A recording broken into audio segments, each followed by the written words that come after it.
How's it going? The following clip is from a live stream hosted by Lauren Southern this week. The stream had an interesting mix of people from all over the political spectrum. There's a link to the full stream in the description. This clip focuses on a fairly spicy exchange between Canadian centrist and transgender commentator Theron Meyer, right-wing host of the America First podcast Nick Fuentes, and right-wing social commentator roaming Millennial. Yeah, so I just find it interesting. There's a lot of focus, even from people like Nick, of the horrible cultural change that would happen from importing all the Muslims. And I might even agree with that, but I just find it a little bit hypocritical because to me, it sounds like he wants to change American culture to something that it isn't, maybe to something that it was thousands of years ago or hundreds of years ago, but definitely something that it isn't anymore.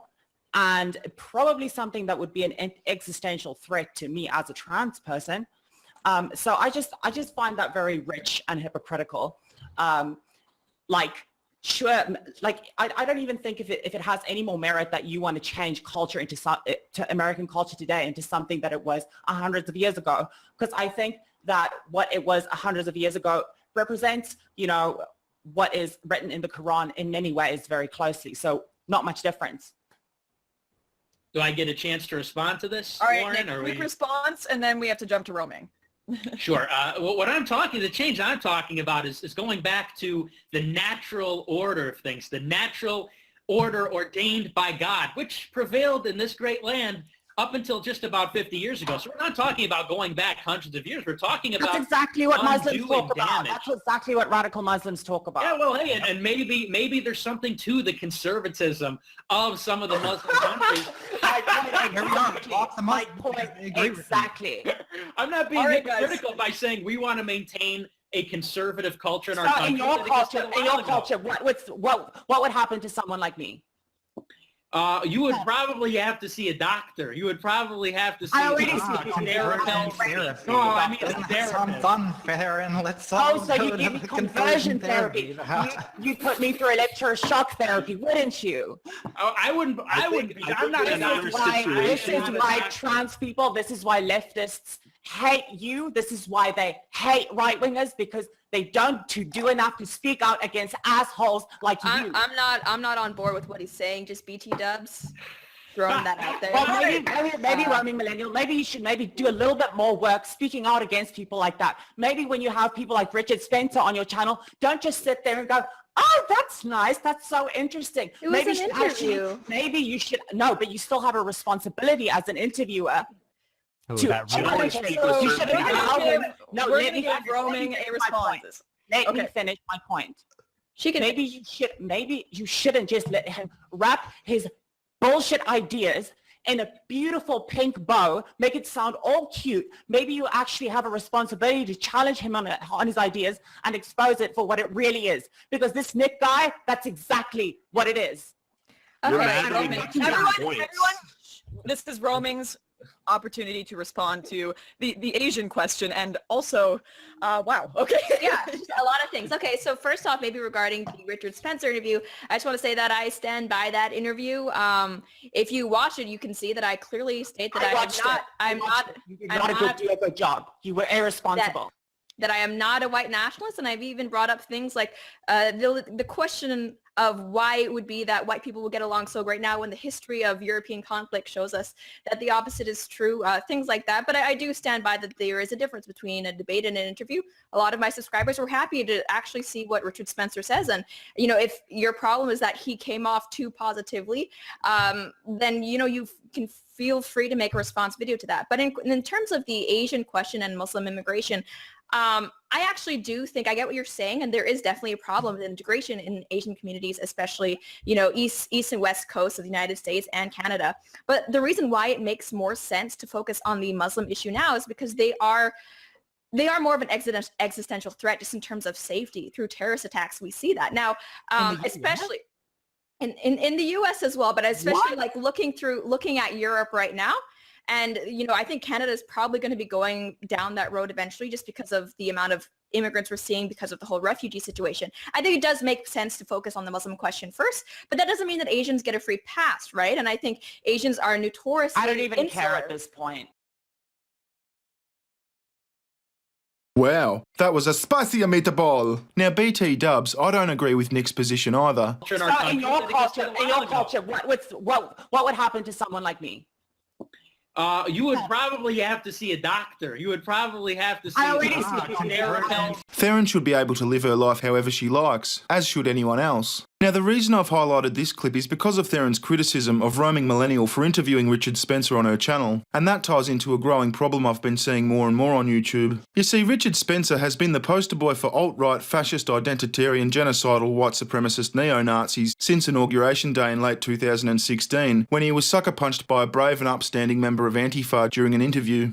We've entered this new world where the leftist protesters, no, I'm not a neo-Nazi. You like black people? Well, why do you, sure. why do some neo-Nazis love you if you're not a neo-Nazi? Neo-Nazis don't love me. They kind of hate me, actually. The KKK, neo-Nazi. Those people don't like me, Are you to be like honest. the hipster version of the neo-Nazi movement? It's Pepe's become kind of a symbol.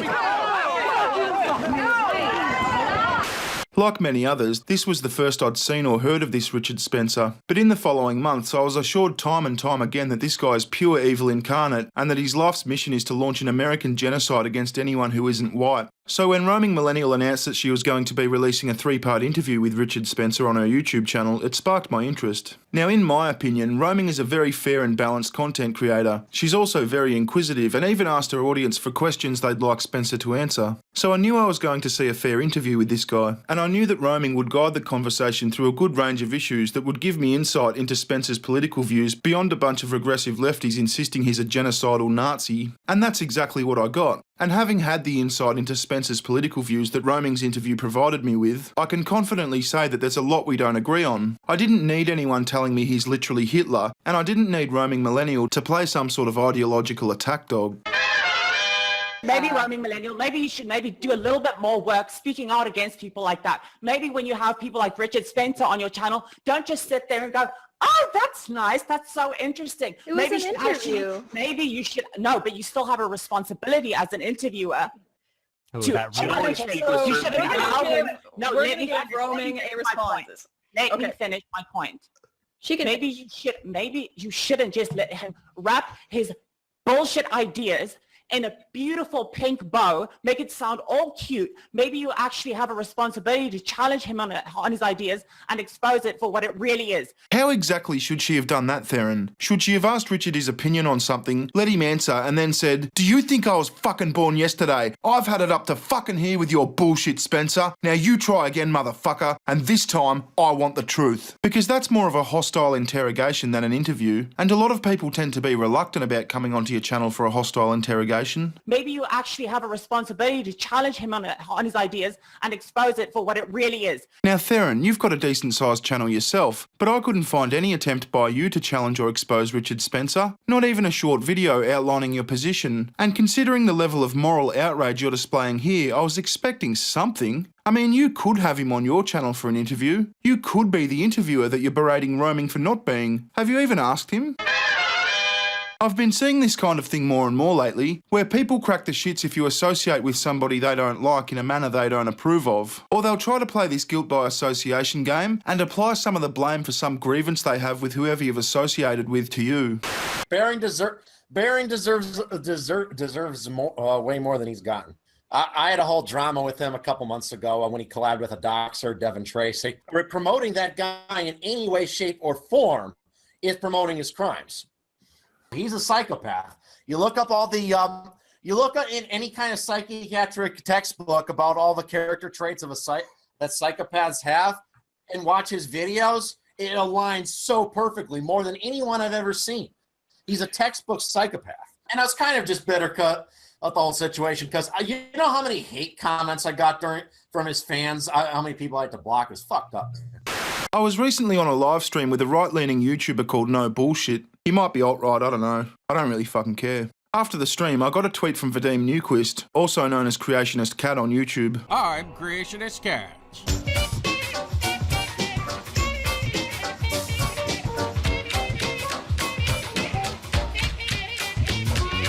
And then he corrected himself with a follow-up tweet.